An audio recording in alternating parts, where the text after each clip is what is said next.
Hi friends, ఈరోజు నేను blogs గురించి ఈరోజు నేను ఒక బ్లాగ్ చేయబోతున్నా. ఏంటంటే చాలామందికి ఇలాంటి బ్లాగ్స్ అంటే చాలా ఇష్టం, కానీ డిజైన్ చేయటం వాళ్ళకి రాదు. సో ఈ వీడియోలో నేను అది చూపించబోతున్నా. దీనికి పార్ట్ 1, పార్ట్ 2, పార్ట్ 3, పార్ట్ 5 అలా పార్ట్స్ అనేవి వస్తూ ఉంటాయి. సో అవి కూడా చూసేయండి.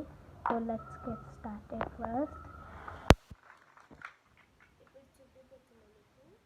ఎలా అంటే రండి.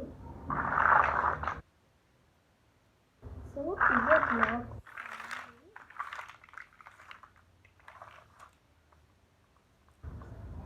వీటితో నేను చాలా చేస్తాను. ఇది పర్పుల్ పెద్ద బ్లాగ్, ఇది